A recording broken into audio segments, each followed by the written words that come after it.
कृष्ण कहते हैं बुआ जी आपको ये पट्टी खोलना पड़ेगी। बुआ कहती है मैं अपने बच्चों को देखने के लिए पट्टी खोल लूंगी। पर बुआ अब तो तेरा वंश मिट गया, तेरे तो सारे बच्चे मर गए, उनके शव देख लूंगी मैं, मुझे उनका शव ही दिखा दे, मैं शव देखने को तैयार हूं। भगवान ले गए बुआ को और गांधारी को कुरुक्षेत्र के मैदान में, युद्ध के मैदान में ले जाकर भगवान कृष्ण ने खड़ा कर दिया। और भगवान ने खड़ा कर कर कहा बुआ जी पट्टी को उतारिए। बुआ जी ने आंखों की पट्टी को जब खोला, खोलकर बुआ जी ने अपने बच्चों के शव तो बाद में देखे, उस गांधारी ने सबसे पहले प्रकृति की सुंदरता देखी। और सुंदरता देखते देखते उसको एक बेर का पेड़ दिख गया। काय का पेड़? बेर लगे थे, ताजे ताजे बेर जब दिखे उसको, तो बेर के पेड़ को देखकर गांधारी सबसे पहले बेर खाने के लिए गई। और बेर खाने के लिए जब गई, बेर के पेड़ पे से बेर को तोड़ने के लिए थोड़ा सा हाथ को बढ़ाया, और हाथ को बढ़ाते ही गांधारी जब हाथ को बढ़ा रही है पर हाथ बेर तक नहीं पहुंचता, गांधारी ने एक मुर्दे को उठाकर पटका, दूसरे को खींचकर पटका, उस पे चढ़कर बेर तोड़ दी। और नहीं उठ पाए, मुर्दों का ढेर लगाया गांधारी ने, और उन पर खड़े होकर गांधारी बेर खा रही। और जब उन पर खड़े होकर गांधारी ने बेर खाए और जब नीचे उतरी तो कृष्ण से कहा कन्हैया मेरे पुत्रों का दर्शन करा दे। कन्हैया कहते हैं बुआ जी जिनके ऊपर तू खड़ी होकर बेर खा रही थी वही तो तेरी 100 औलाद थी, उन्हीं 100 औलाद को तो तू पांव से पूछ रही थी। ये 100 औलाद पड़ी तो है। गांधारी कहती है कृष्ण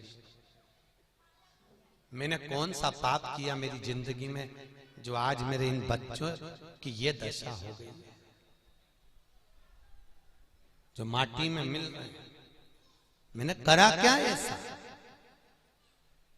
हम कौन सा कर्म कर कर आए हैं जो आज हम भोग रहे हैं? मैंने ऐसा कौन सा कर्म करा जो आज मुझे भोगना पड़ रहा है? भगवान कृष्ण कहते हैं बुआ एक आप और एक भीष्म पितामह दोनों इतने प्रबल हो कि आप अपने जन्म को देख सकते हो। तो गांधारी कहती है मैंने अपने 100 जन्म को देखा पर एक भी जन्म में मैंने पाप नहीं करा, मैंने गलत काम नहीं करा, फिर मेरे बच्चों के ऊपर ये क्या हो गया, ये से क्यों पड़े?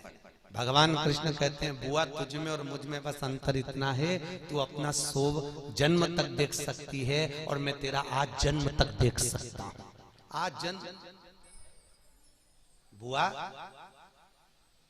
तेरा 122वें नंबर का जन्म, तू एक राजकुमारी थी, इतनी सुंदर राजकुमारी, तेरे नगर में एक हाकिम आ गया, वेद आ गया, एक वेद आया, एक हाकिम आया और हाकिम ने आकर कहा राजकुमारी आप बड़ी सुंदर हो, बड़ी सुंदर, पर आप बुढ़ापे में सुंदर नहीं रहोगे क्योंकि बुढ़ापे में तो व्यक्ति की सुंदरता चली जाती है, पर मेरे पास में एक ऐसी दवाई है अगर मैं आपको बनाकर दे दूंगा तो आपकी जिंदगी में कभी सुंदरता खत्म नहीं होगी, आप बुढ़ापे तक भी सुंदर दिखोगे। इतने में गांधारी जो पूर्व समय में उस समय राजकुमारी थी, उस राजकुमारी ने कहा हाकिम बना दवाई। दवाई तो बनाऊं पर हाकिम ने कहा, वेद ने कहा दवाई बनाने के लिए हिंसा करना पड़ेगी। कैसी हिंसा? राजकुमारी जी 100 केचुओं को लाकर पीस कर उसमें दवाई मिलाकर आपको पानी में डालकर नहाना पड़ेगा। राजकुमारी कहती है 100 केचुओं को बुलवाया जाए और पिसवाकर हाकिम को दिया जाए।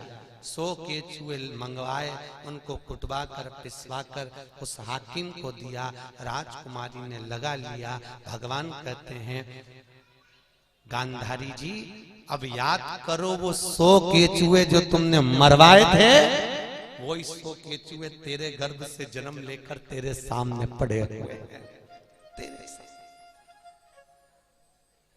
जन्म लिखकर पढ़े, वही सोचो। मत बुरे कर्म कर बंदे, वरना पछताएगा। भगवान की आंखों से तू बच नहीं पाएगा, तू बच नहीं पाएगा। आज व्यक्ति भगवान से भले छुपा ले, और कई लोग सुनार की दुकान पर जाओ, महांकल मंदिर में जाओ, बिजासन के मंदिर में जाओ, किसी भी स्थान पर जाओगे तो वहां लिखा रहता है आप कैमरे की निगाह में हो, और जैसे ही आपने पढ़ लिया कि कैमरे की निगाह में हो, वैसे ही आप कोई गलत काम नहीं करते हो। क्या चोरी नहीं करते, कोई गलत काम नहीं करते। तुरंत चोर भी सोचता है कि कैमरा लगा है, मैं निगाह में हूं, नहीं करूंगा। भगवान कहते केवल दुकान पर पड़ा कि कैमरे की निगाह में हो तो तुम अच्छा काम करते हो। भगवान कहते हैं जिस दिन तू जन्म लिया उस दिन से लेकर मरेगा तब तक तू मेरी निगाह में रहेगा, तो भी तो गलत काम कर बैठा। एक कैमरे से डरता है और मुझसे नहीं डरना मत। कई लोग कहते हैं होगा जो देखा जाएगा।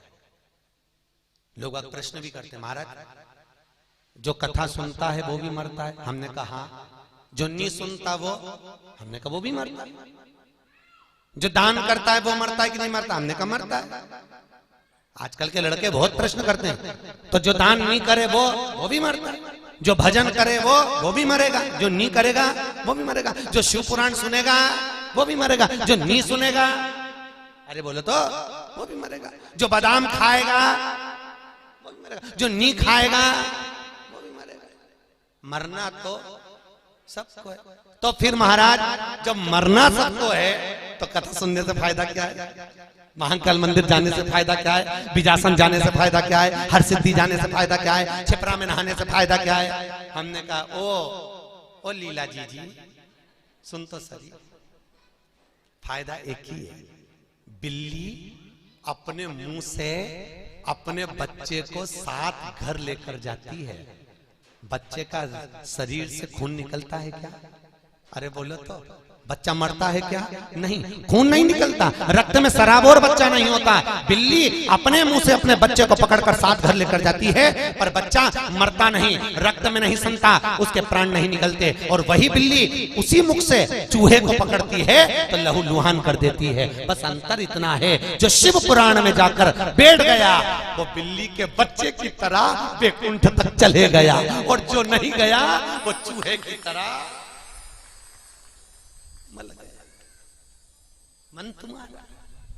भजन करोगे तो भी जाओगे, नहीं करोगे तो भी जाओगे। बच्चे बहुत प्रश्न करते क्या रखा है कथा में जाने से क्या हो?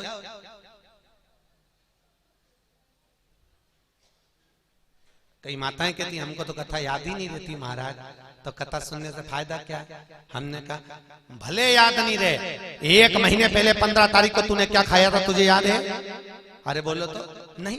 15 तारीख को 1 महीने पहले जो खाया वो शरीर में आज भी रक्त बनकर तेरे शरीर को एनर्जी दे रहा है, तेरे शरीर को चला रहा है। उसी तरह 15 तारीख को 1 महीने पहले जो तूने खाया वो आज तक तेरे शरीर में चल रहा है। जिंदगी में अगर एक बार भी शिव महापुराण की कथा सुन ली तो भले याद रे नहीं रे, पर वो हमारे नस नस में, रोम रोम में, नाड़ी नाड़ी में वो चलती रहती है, और अंतिम समय तक वो टिकी रहेगी और तुम्हें वैकुंठ तक पहुंचा देगी। अंतिम समय भले वो याद रहे ना, तुम तो सुनो, पर सुनो तो सरी, पर निवेदन है उस पर थोड़ा सा अमल भी करो। ऐसे मत सुनो कि इनंग से सुनी, इनंग से निकाल दी, बच्ची को चीज थी तो झटकार दी। घर गए तो लोगों ने पूछा कहां गई थी, तो क्या कथा में, क्या लाई, लो प्रसाद। ऐसी कथा, वो कथा सुनने से कोई लाभ नहीं। कथा रस तत्व को ग्रहण करने के लिए, अपने जीवन को सार्थक करने के लिए। महाराज देवऋषि नारद पार्वती जी का जन्म हुआ है मेनावती के गर्भ से, माता मेनावती के गर्भ से। मेना, धन्या और कला, ये पितरों की 3 लड़कियां हैं। क्या नाम है उनका? मेना, धन्या और कला। पितृलोक में जो पितृ निवास करते हैं, उस पितृलोक में रहने वाले पितरों की 3 लड़कियां, मेना, धन्या और कला। एक बार मेना, धन्या और कला श्रृंगार कर कर निकल कर जा रही थी। वहीं से सनत कुमार बैठकर तप कर रहे थे। इनके लहंगे की चोट सनत कुमार को लग गई और सनत कुमार को जैसे ही चोट लगी, मेना की, धन्या की, कला की, तीनों निकल कर गई। जल्दी में थी, देख नहीं पाई, आदर नहीं कर पाई और वहां से निकल के चली गई। लात लग गई, लहंगे की चोट लग गई। सनत कुमार खड़े होकर कह दिए, अरे पितरों की बेटियों, तुम पितृलोक में रहने वाली, अपने पिताओं का मान बढ़ाने वाली हो, पर तुमने हमारा अपमान करा है। हम तुम्हें श्राप देते हैं कि मृत्यु लोक में तुम्हें जन्म लेना पड़ेगा। तो मेना, धन्या, कला, तुम्हें पृथ्वी पर जाना पड़ेगा। तीनों चरणों में पड़ गई, हम पर कृपा करो। देवताओं ने कहा, सनत कुमार बोले, तुम्हें पृथ्वी पर जन्म तो लेना पड़ेगा, पर तुमने क्षमा मांगी, इसलिए तुम्हारे तीनों की गोद में 3 देवियां खेलेंगी जो जगत का कल्याण करेंगी। मेना की गोद में पार्वती जी खेली, धन्या सुनैना बनी जिसकी गोद में सीता जी खेली, कला कीर्ति बनी जिसकी गोद में राधा जी खेली। 3 देवियां खेली। महाराज पितृलोक में निवास करते, कहां रहते? पितृलोक। पितर कौन से कपड़े पहनते हैं? पितरों के कपड़े कौन से कलर के? सफेद। काय पे बैठते हैं? पितरों का जो देवता है, जिसका नाम कल बताया था आपको, आर्यमन, काय पर बैठता है? कौवे पर। काय पर बैठता है? कौवे। दुनिया का सबसे सुंदर पक्षी कौन सा है?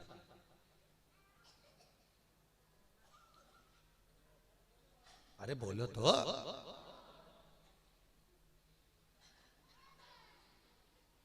सब एक साथ बोले। कौन ने कहा मोर?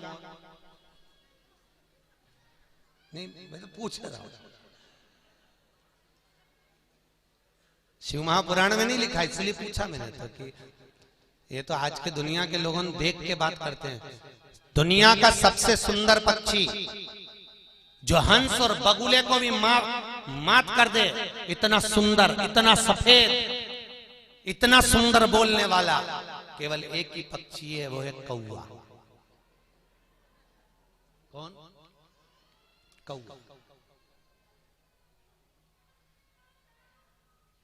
दुनिया का सबसे सुंदर पक्षी था, सफेद, बगुले को भी, हंस को भी मात कर दे, जो इतना सुंदर, इतना सुंदर। पर एक बार ब्रह्मा जी ने गयासुर को देखा। गया जी अगर गए होंगे तो मालूम होगा। गयासुर को देखा ब्रह्मा जी ने, इतना गयासुर, इतना बड़ा दानी, दान भी करता और पाप भी करता। तो ब्रह्मा जी ने कहा, इसके लोग इसको बहुत पूछते हैं, एक काम करता हूं, अगर इसका मान बढ़ गया तो लोग मुझे नहीं पूछेंगे। तो ब्रह्मा जी ने कहा, नारायण मुझे एक यज्ञ करना है। नारायण ने कहा, इतनी बड़ी पृथ्वी पड़ी, करो यज्ञ। नारायण मेरे को यज्ञ तो करना है, पर जिसने बहुत पुण्य करा हो उसकी छाती पर करना। भगवान ने कहा, किसकी छाती पे करेगा? ब्रह्मा। ब्रह्मा जी बोले, गयासुर की छाती पे मुझे यज्ञ करना। भगवान ने गयासुर को बुलाया, गया तुम जमीन पर सो जाओ, तुम्हारी छाती पे ब्रह्मा यज्ञ करेंगे। गयासुर ने कहा, प्रभु मैं सो तो जाऊंगा, फिर मेरे को उठना करे, ये यज्ञशाला कब हटेगी? तो भगवान बोले, बस यज्ञ हुआ उसके बाद हट जाना। ब्रह्मा जी ने मन में सोचा, एक बार सो तो जा, उठने ही नहीं दूंगा। और गयासुर कहता, ठीक है प्रभु। गयासुर सो गया। ब्रह्मा जी ने कौवे को बुलाया, दुनिया का सबसे सुंदर पक्षी कौवे, एकदम सफेद, बहुत मीठा बोलता था, कोयल भी उसके आगे फीकी थी। कौवा आया, बोलिए ब्रह्मदेव क्या करना है? ब्रह्मा जी बोले, कौवे तुम जाओ और अमृत का पता लगा कर आओ कि अमृत कहां है, क्योंकि अमृत से हमें ये गयासुर की छाती को लीपना है और लीप कर इस पे यज्ञ करना है। जाओ जरा पता करो। और कौवा गया अमृत का पता लगाने के लिए। 3 दिन हो गए कौवे को अमृत का पता लगाते लगाते। जब कौवा पहुंचा, अमृत सामने दिखा, तो कौवे को लगा बहुत भूख लग रही है, प्यास लग रही है, थोड़ा सा अमृत पी लूं। कौवे ने अमृत को चोंच लगा दी, चोंच लगा कर पिया, वापिस आया। ब्रह्मदेव अमृत वहां रखा। ब्रह्मा जी अमृत लेने गए, लेकर आए, जैसी छाती को लीपने के लिए अमृत को डाला, कौवे ने कह दिया महाराज अमृत से मत लीपना, मैंने इसको झूठा कर दिया है। ब्रह्मा जी ने कहा अरे कौवे तेरी बुद्धि काली है, इसलिए मैं तुझे श्राप देता हूं कि तू काला हो जा, और तूने अमृत को झूठा करा है, तेरी वाणी कर्कश हो जा। दुनिया का सबसे सुंदर पक्षी काला हो गया, कर्कश। इसलिए हमारे यहां पर पितरों का जो देवता है आर्यमा, वो कौवे पर बैठता है। और कौवे को हम भोजन क्यों डालते हैं? क्योंकि जब पितृ लोक से हमारे पितर नीचे आते हैं तो वापिस जब जाते हैं,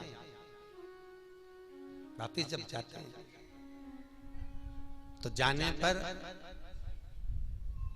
पितृलोक से जब वापिस जा रहे होते हैं तो कौवा उनको लेने के लिए आता है, तो छत पर आकर खड़ा होता है, पितर उस पर बैठते हैं। जितनी देर पर छत पर कौवा बैठा रहता है उतनी देर तक घर के छत पर पड़े हुए भोजन को वो अपनी चोंच में भर लेता है और चोंच में भरकर चले जाता है। पूरे साल हमारे पितरों को जब भूख लगती है तो वो कौवे के पास जाकर कहते हैं भोजन दीजिए।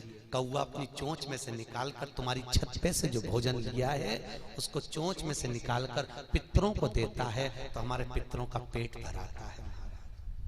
इसलिए कौवे को भोज दिया जाता है। आज के बच्चे लोग तो हंसी उड़ाते हैं, कौवे को भोजन देने से क्या फायदा। पहले के लोग तो कौवे में भी भगवान मानते, पितर है। एक जगह गंगा जी के घाट पे एक माता, नहीं गंगा जी घाट, एक छत पर एक माता पूरी सब्जी डाली, अपने बेटे से बोला डाल दे बेटा, अपने पिताजी के निमित्त से पूरी सब्जी डाल। बेटे ने पूरी सब्जी डाली छत पे, कौवा आया उड़ते। बेटे ने कहा मां पिताजी आ गए। कौवा उड़ता उड़ता छत पे घूमा और पड़ोसन की छत पे से पूरी सब्जी लेके चले गया। मां रोती रोती बोली मुझे पहले ही मालूम थी, इनकी तो आदत पहले से मुंह मारने की जगत में, घर का भोजन छोड़ के मैं पड़ोसन का भोजन लेगा।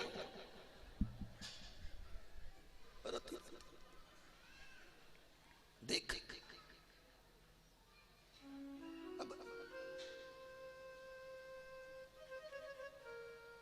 पितरों की 3 कन्या मेना, धन्या और कला पितृलोक में निवास करती। कितने दिन होते हैं श्राद्ध के? जम के बोलिए 16 दिन। किसके हैं ये 16 दिन? राजा कर्ण के। और कर्ण को मरते मरते भगवान ने प्रेरणा दी थी, अरे कर्ण तूने पूरी जिंदगी में सोने का दान दिया, सोना ही तूने दान करा। भगवान ने मन में सोचा मेरा कर्ण आज जा रहा है, बहुत बड़ा योद्धा है, इसने मेरा दर्शन करा है, ऊपर जाए तो दुख ना पाए। तो भगवान ने सोचा मरते मरते इससे एक बार दान मांग लूं। हो सकता है जहां पर कर्ण पड़ा था, अंतिम सांसें गिन रहा था, उसी के साइड में धान पड़ी थी, धान। उसने सोचा भगवान सोचे कि उठा के धान का दान दे देगा, तो कन्हैया आकर खड़े हो गए। आकर खड़े होकर भगवान कृष्ण ने कहा कर्ण मर रहे हो, प्राण छूट रहे हैं, थोड़ा सा दान दे दीजिए।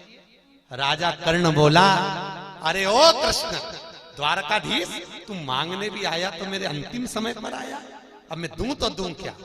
भगवान ने इशारा कर कर कहा कर्ण तेरे आसपास में कुछ पड़ा हो तो दे दो, क्योंकि भगवान तो दयालु थे कि मरने से पहले अन्नदान तो कर जा। तेरे आसपास कुछ पड़ा हो तो दे दे। राजा कर्ण ने घूम कर देखा तो पड़ा था धान, पर नहीं दिया। राजा कर्ण बोला कृष्ण क्या दूं मैं? भगवान कहने लगे जो तेरी मर्जी।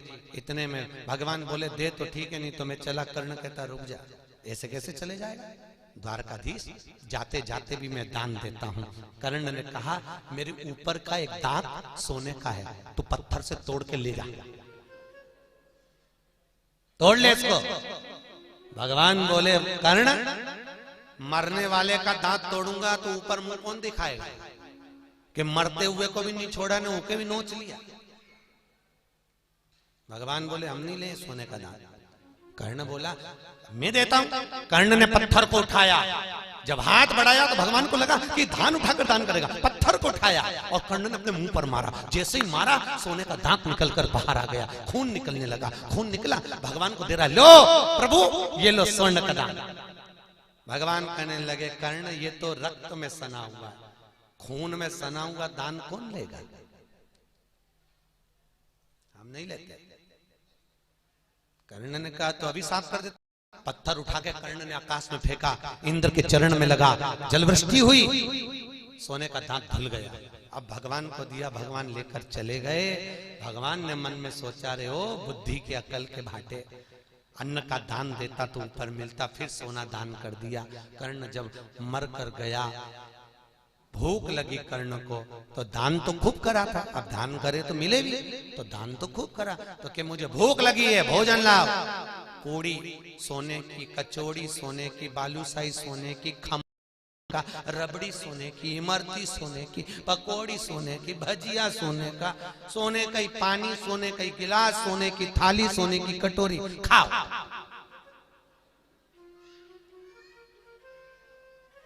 कर्ण जैसे मुंह में लिया तो दांत और टूटने लगे।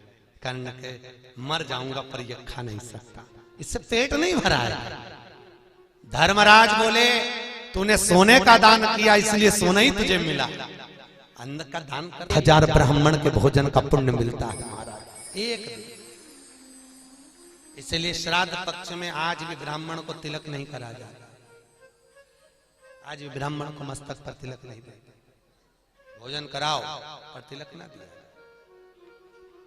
ये जो पितृदोष होता है ना, पितृदोष का क्रम ही है ये। जैसे आपके यहाँ तिथि है चतुर्थी की, किसकी तिथि है? चतुर्थी की। एक समझना थोड़ा सा, अब अपने दादाजी के नाम, पर दादाजी के नाम चतुर्थी पे ब्राह्मण को बुलाया। अब चतुर्थी के दिन हो सकता है कोई और भी चले गया, तुम्हें याद ही नहीं है। दादा परदादा के समय पर उनके कोई बच्चा, कोई जीव चले गया, याद ही नहीं चतुर्थी का। तुम्हें तो केवल दादाजी का मालूम। तुमने दादाजी के निमित्त से पंडित जी को बुलाया, भोजन कराया, तिलक लगाया और दे दिया। और दरवाजे पर और भी पितर खड़े थे और उनको भोजन नहीं मिला, वो चले गए। जब भूखे गए तो बद्दुआ देकर गए, बद्दुआ।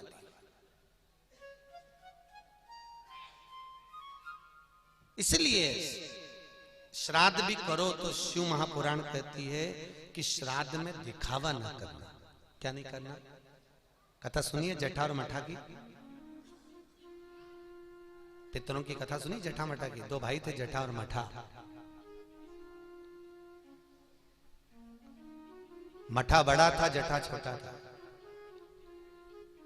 छोटा और मठा के पास माता पिता रहे, जटा और मठा दोनों साथ रहे। एक दिन पिताजी चले गए, पिताजी गए तो मठा की पत्नी ने झगड़ा कर करके जटा को निकाल दिया, धक्के मार कर निकाल दिया। महाराज रोता हुआ जटा चले गए अपनी पत्नी को लेकर अलग, किराए के मकान में छोटे से भवन में रह रहा था कहीं।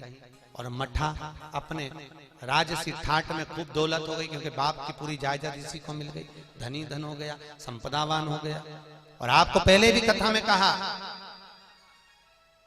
जिसके पास धन बढ़ जाता है उसके 3 मित्र बन जाते हैं। पहला ताली, दूसरा थाली, तीसरा प्याली। कितने मित्र बढ़ जाते हैं? 3। जैसे जैसे धन बढ़ा वैसे वैसे मित्र बढ़े। पहला मित्र ताली मित्र, प्रशंसा करने वाले बढ़ जाएंगे, हाँ हाँ बहुत बढ़िया, लगे रहे। और दूसरे नंबर पर थाली मित्र, उसको होटल का खाना याद नहीं था पर होटल में ले जाकर खिलाने की उसको आदत डालेंगे। और तीसरा मित्र होता है प्याली मित्र, जो उसको ले जाकर मैं खाने में पिलाने की आदत डालेगा। और जब वो पीने की आदत लग जाएगी, अपने पैसे से भी आदत डालेगा, फिर उसके पैसे से पीकर उसको पूरा बर्बाद कर देगा। कथा के पहले दिन कहा था, पानी में डूबे हुए व्यक्ति को बचाना सरल है, पर प्याली में डूबे हुए व्यक्ति को बचाना कठिन है, बहुत कठिन, बर्बाद करने वाला। मठा तो आनंद में रह रहा, खूब पैसा हो गया। मठा की पत्नी भी सुख में। जटा के यहाँ समय 16 श्राद्ध आ गए। ये 16 श्राद्ध की कथा है, कभी नहीं सुनी हो जिंदगी में तो याद रखना है। श्राद्ध में इसको एक बार वाचन करना चाहिए। अब श्राद्ध का दिन था, पिताजी की तिथि आ गया। पिताजी की तिथि आई, इतने में धर्म पत्नी मठा की पत्नी ने सोचा कि बहुत दिन हो गए, परिवार वाले तो हमारे आ ही नहीं रहे, और ना परिवार वाले आते ना कोई हमारे यहाँ आता, और हमारे इतनी दौलत इतना सारा सामान कोई देखता ही नहीं हमारे को, अब करें क्या। तो मठा की पत्नी ने मठा से कहा एक काम करें, अपन पिताजी का श्राद्ध करते। मठा ने कहा कर लो, पर मठा बोला श्राद्ध करेंगे तो खर्चा बहुत होगा। पत्नी बोली तुम हमेशा खर्चे करो तेरे ना, इतना सारा सामान बनाया, गाड़ी बंगला जमीन जायदाद, ये देखेंगे कब लोग आके, तो अपन तो खर्चा, तो फिर खाना कौन बनाएगा इतना सारा, बर्तन कौन मांजेगा, नौकरों का बुलाओ बर्तन मांजे, उनको पैसा दो, खाना बनाने वाले को पैसा दो। तो इतने में मठा की पत्नी बोली तुम काय को चिंता करते हो, देवरानी बनाएगी खाना, देवर मांजेगा बर्तन, काय को टेंशन। कितने पंडित बुलाना है, तो मठा की पत्नी बोली पंडित, पंडित को बुलाने का जरूरत, तो क्या श्राद्ध तो ब्राह्मण को जिमाना पड़ेगा ना। पत्नी बोली हाँ, ब्राह्मणों तो इतना खाता पीता रहे, उनको जिमाने से कौन सा फायदा, मैं अपने मायके वालों को बुला लूंगी, अपने मायके वाले। और सुनो, तुम्हारे भी दो चार जो पहचान वाले मित्र हो उनको बुला लेना, उनको बुलाइए। मैं अपने मायके वालों को बुलाती हूं, तुम अपने मित्रों को बुलाओ। निमंत्रण दिया गया, उससे पहले मठा ने कहा पहले जाके देवर देवरानी से तो पूछ ले, बना लेंगे नहीं तो नाक कट जाए। पहुंची मठा की पत्नी देवरानी के घर पर, आवाज लगाई जेठा जी, ओ देवर लाला। देवर बाहर निकल कर आए, भाभी आओ अंदर बैठो। भाभी बोले मेरे पास टाइम नहीं अंदर आने का, सुनो पिताजी का श्राद्ध कर रही हूँ। अच्छी बात है, हम भी करेंगे, तो सुनो देवरानी को आकर भोजन बनाना है और तुम्हें झूठे बच्चे हम भी पिताजी का श्राद्ध कर लें, हम भी कुछ खिला दें। हाँ हाँ जरूर आओ। जेठानी ने अपने मायके वालों को बुला लिया, मित्रों को बुला लिया, मठा ने भोजन का क्रम प्रारंभ हुआ। देवरानी ने बनाया, देवर ने बर्तन मांजे, और दोपहर में 10:30 से 11:30 का टाइम था और पितरों का आगमन हो गया। पितरों का समय 11:30 बजे, पितरों का। पितर आकर जैसे पिताजी दरवाजे पर खड़े हुए, पितृ लोक से पितरों ने छोड़ा, आपके घर पर आप उतरिए और भोजन करिए। तो इतने में पिताजी ने सोचा मैं जठा के घर जाऊं कि मठा के घर जाऊं, मेरे दो बेटे और दोनों आज श्राद्ध कर रहे हैं, कितनी प्रसन्नता की बात है, मेरे दोनों बेटे श्राद्ध कर रहे हैं, कितनी प्रसन्नता का भाव है, कितनी प्रसन्नता का। सोचो मैं कहां जाऊं। और एक पृथ्वी के लोग कहते हैं एक जगह श्राद्ध हो रहा है तो दूसरी जगह मत करो, बड़ा भाई कर रहा है छोटा भाई मत करो। शास्त्र कहता है जायदाद का हिस्सा अगर बड़े ने लिया है तो छोटे ने भी लिया है, जितना माँ का दूध बड़े ने पिया है उतना छोटे ने भी पिया है, जितना धन बड़े ने लिया है उतना छोटे ने भी लिया है। तो श्राद्ध भी दोनों को ही करना चाहिए, दोनों। दान पुण्य का नंबर आ जाए तो बड़े को खड़ा कर, और लेने का नंबर आ जाए तो छोटा है रे ज्यादा दे दो। कठिन है, बहुत कठिन। पितरों ने सोचा, पिताजी सोचा मैं जाऊं तो जाऊं, पितर सोचना है पहले किसके यहाँ जाऊं, तो जो सबसे पहला घर होता है ना, बड़ा घर, पुराना घर, उन्हीं से आशा रहती है, पहले बड़े घर जाते हैं। पितर सबसे पहले जाएंगे बड़े घर, जो उन्होंने देखा हुआ है, जिनके जहां से वो गए हुए हैं, वो घर पे पहले पहुंचते हैं। तो क्या मठा क्या चाहिए, मठा के यहाँ पहुंचे। जैसे ही पितर मठा के यहाँ गए तो बहू के मायके वाले तो प्रेम से भोजन कर रहे थे, सब खाकर हाथ धो रहे थे। और पितर जाकर सोचे अब क्या करा जाए, हम तो झूठा नहीं खा सकते, और कोई ब्राह्मण भी नहीं आया कि जिसका भाग हो, कोई कुत्ते को भी भोजन नहीं दिया, किसी कौवे को भी नहीं दिया कि उनसे हम भाग ले लें। अरे नहीं, पितर वापिस चले गए।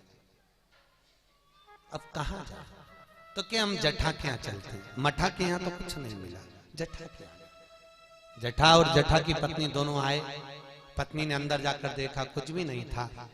बच्चे आकर आवाज लगाए मम्मी भूख लग रही है, बेटा कुछ आज श्राद्ध है, थोड़ा भूखा रहिए, भोग लगा ले।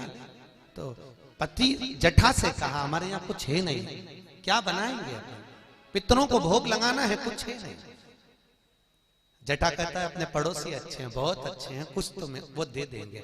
गए, उनके यहाँ गाय थी, निवेदन करा, थोड़ा सा एक कटोरी में दूध दे दीजिए और थोड़ा सा गुड़ डाल दीजिए, हम हमारे पितरों को भोग लगा देंगे, आज श्राद्ध है हमारे पिता का। पड़ोसी ने कहा काय को दूध लेकर जा रहे हो? 2 चम्मच घी गाय का डाल दिया, उसमें गुड़ डाल दिया, जटा को दे दिया, ये ले जाओ अपने पितरों को भोग लगाना। जटा ने ले जाकर, भोजन तो ब्राह्मण को करा नहीं सकता क्योंकि धन नहीं है, ना अन्न है, बच्चे भी 3 दिन के भूखे थे। कंडे को जलाकर, गोबरी को जलाकर, आंच बनाकर देहली के पास में उसने घी और गुड़ को छोड़ा। जैसे ही पितर आकर खड़े हुए, उनको सुगंध आ गई और कंडे की आहुति लेकर वो तुरंत उस दरवाजे से चले गए। जैसे ही गए, जाने पर नदी पर पहुंच गए। नदी पर पहुंचे क्यों? क्योंकि जटा की पत्नी ने पानी पिलाना भूल गई। आहुति तो दी पर जल नहीं छोड़ा, जल छोड़ना भूल गई, प्यास लगी पितरों को।